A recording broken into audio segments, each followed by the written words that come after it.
Hello guys, आप सभी का स्वागत है नई वीडियो में। और आज हम करने वाले हैं वायुमंडल का परिसंचरण। वायुमंडल का परिसंचरण छोटा सा टॉपिक है हमारा, लेकिन ये टॉपिक इम्पोर्टेंट है हमें हवाओं को समझने के लिए, इसलिए इस टॉपिक को हम कर रहे हैं। तो वायुमंडल का परिसंचरण जरूरी क्यों है और वायुमंडल का परिसंचरण है क्या, हम देखेंगे इस वीडियो में और इसके महत्व को देखेंगे। तो वायुमंडल परिसंचरण का अर्थ क्या है? जो पृथ्वी पर, जो हमारी पृथ्वी और वायुमंडल की जो सतह है, ठीक है, वायुमंडल की निचली सतह और पृथ्वी की जो अपर सतह, वहां पे क्या है कि हवाएं जो चल रही है ना, और वायुमंडल के अंदर ऊपर या नीचे जितनी भी हवाएं चल रही है वो दाब प्रवणता के कारण चल रही है। ये बात हमने पिछली वीडियो में देख ली थी।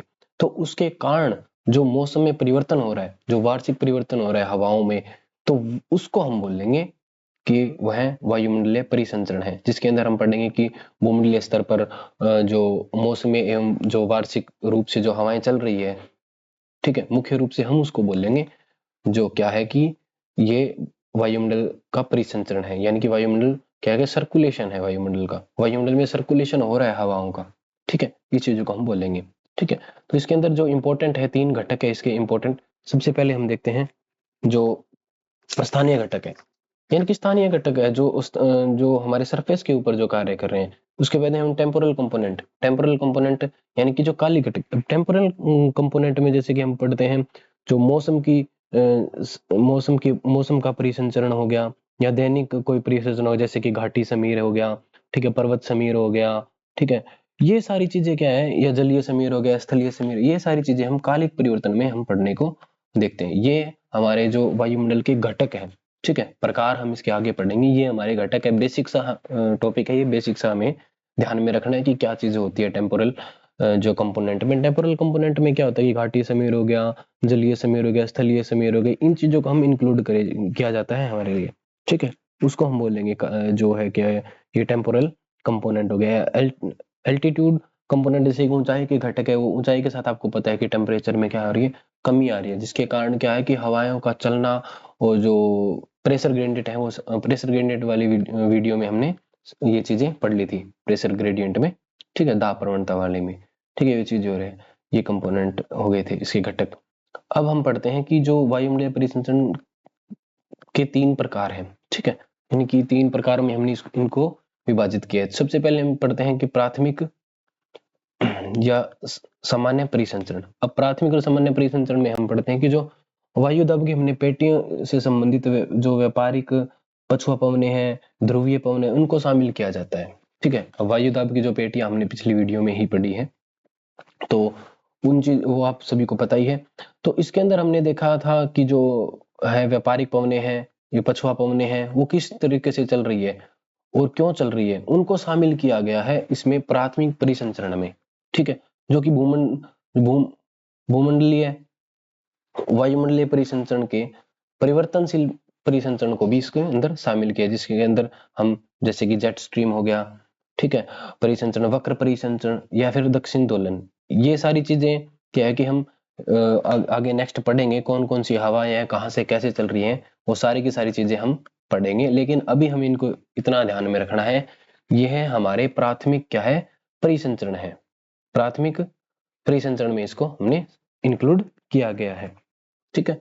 उसके बाद में द्वितीय जो परिसंचरण है हमारा, इसके अंदर हमने क्या किया है, जो चक्रवात है उनको, चक्रवात या फिर प्रति चक्रवात परिसंचरण है, वो भी तो क्या है, चक्रवात भी क्या कर रहा है, हवाओं को क्या करेंगे, वो एक जगह से दूसरी जगह पहुंचाने का काम करेंगे। मानसून पवने हैं जो, ठीक है, मानसूनी पवने हैं हमारी, वो उनको हमें क्या है, द्वितीय परिसंचरण में रखा गया है। इस बात का हमको ध्यान रखना है, ठीक है। आगे हम पढ़ेंगे इसमें कि जो मानसून पवने हैं वो किस तरीके से चल रही है, या कैसे चल रही है, क्यों चल रही है, वे सारी की सारी हम आगे पवनों में करेंगे। अब हम सिर्फ इतना समझ रहे हैं कि जो वायुमंडल का परिसंचरण है इसके 3 प्रकार हैं, और इसके अंदर कौन कौन सी पवनों को कहाँ कहाँ रखा गया है, जो फर्स्ट सेकंड थर्ड में इनमें रखा गया है। तो इसको मानसून पवनों को, और मौसम की जो मौसमी जितनी पवने हैं, और चक्रवात और प्रति चक्रवात है जो है, इनका जो परिसंचरण है, या ये पवने हैं, इनको पवने भी बोल सकते हैं चक्रवात को हम, क्योंकि चक्रवात क्या कर रही है, जो हवाओं की वजह से तो बन रहे हैं, क्योंकि अब निम्न दाब उनकी बाहर की ओर क्या है, उच्च दाब है, जिसके कारण क्या है, वो चक्रवात बन रहे हैं, ठीक है। तो उनको हम हवाएं बोल सकते हैं, ठीक है, क्योंकि परिसंचरण कर रहे हैं, उनकी वजह से हवाएं क्या करिए, घूम रही है, तो क्या करिए, एक जगह से दूसरी जगह जा तो रही है ना, ठीक है। तो इन चीजों को हम समझने का प्रयास करेंगे। ठीक है, अभी हम देखते हैं कि तृतीय परिसंचरण हमारा यानी कि टर्सरी सर्कुलेशन, इसके अंदर हमने क्या है, जो इसके अंतर्गत स्थानीय पवनों को रखा गया है, जैसे चिन्नुक होगी, सिरक होगी, हरमटन होगी।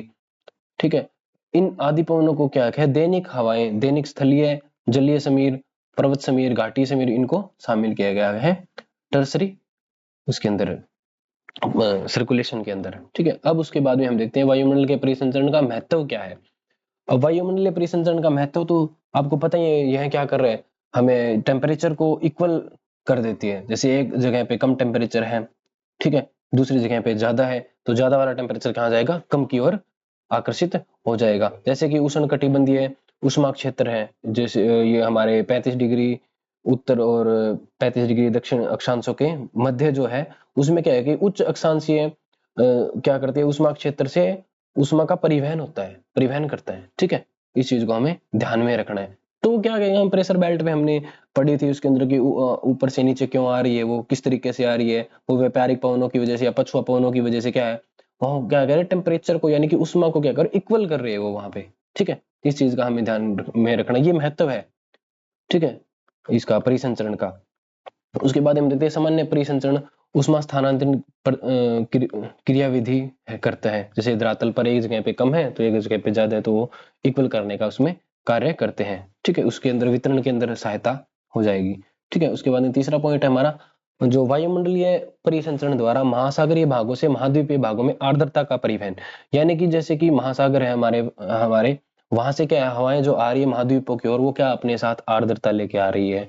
ठीक है, जिसके कारण क्या होगा, वहीं जो हम जल चक्र के अंदर पढ़ते हैं सारी चीजें, जल चक्र में क्या होता है कि जल पहले समुद्र से फिर हवा में जाएगा, हवा से फिर वापस बादल बनेंगे, और वो फिर हवाओं के जरिए कहाँ पे आएंगे, हमारे जो महाद्वीप है उनकी ओर आएंगे, और महाद्वीप पर आकर फिर वो बारिश करते हैं। ठीक है, फिर नदियों द्वारा फिर वापस जो वर्षा का पानी है वो वापस समुद्रों में चला जाता है। जल चक्र में यही तो बेसिक सी हम बातें पढ़ते हैं।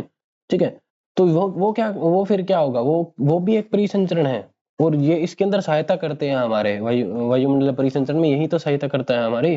ठीक है, आर्द्रता का परिवहन करना, जिसके कारण फिर संघनन होगा, बादल बनेंगे।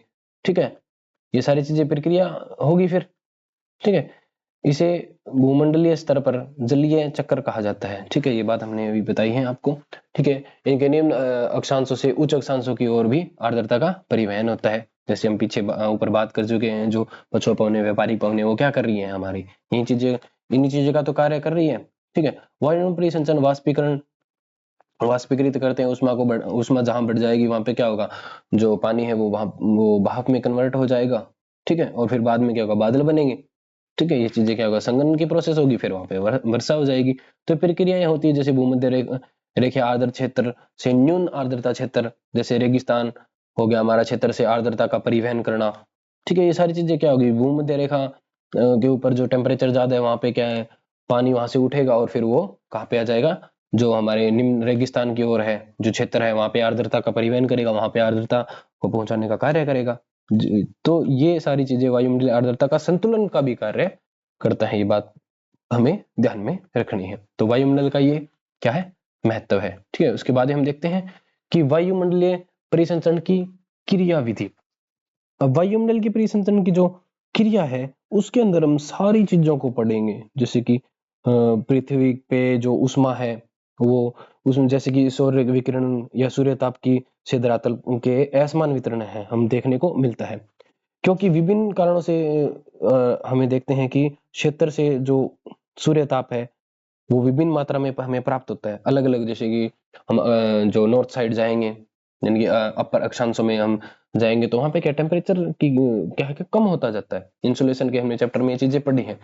तो वो क्या कर रहे हैं कि वो परिसंचरण का ही तो कार्य कर रहे हैं सारे के सारे, वायुमंडल परिसंचरण की। तो ये इस तरीके से हमारा क्या है कि वायुमंडल क्या कर काम कर रहा है परिसंचरण। जैसे कि हवाएं हैं हमारी, हवाएं सारी की सारी क्या है, जो उच्च दाब की ओर दाब प्रवणता की दिशा में चल रही है। हवाएं उच्च दाब से क्या निम्न दाब की ओर क्या कर रही है, प्रवाह कर रही है, दाब प्रवणता की दिशा में क्या कर रही है, ये गतिमान है।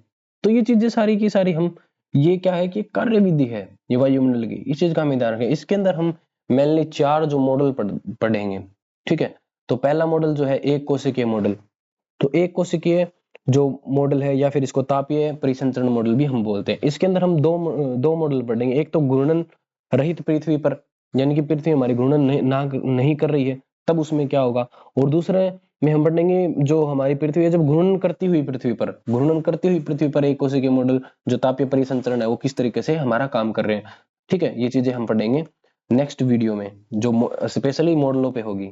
ठीक है, उसके बाद हम देखते हैं कि दो त्रिकोशिकीय देशांतरीय परिसंचरण मॉडल, ठीक है, ये किस तरीके से काम करेगा। उसके बाद तरंग सिद्धांत मॉडल, ये क्या किस तरीके से काम करेगा हमारे वायुमंडलीय परिसंचरण के अंदर। चौथा हम पढ़ेंगे जो ग्लोब कंप्यूटर मॉडल, जिसे GCMS मॉडल भी बोलते हैं। ठीक है, ये चीजें हम नेक्स्ट वीडियो में करेंगे। ठीक है, ये क्या कर रहे हैं कि जो वायुमंडलीय परिसंचरण की क्रिया विधि को हमें दर्शाते हैं कि किस तरीके से हमारा है वायुमंडल है, उसके अंदर जो हवाएं एक जगह से दूसरी जगह जा रही है, ठीक है, वो किस तरीके से जा रही है, वो काम किस तरीके से कर रही है। ठीक है, तो ये चीजें हम नेक्स्ट वीडियो में पढ़ेंगे, इसके 4 के 4 मॉडल।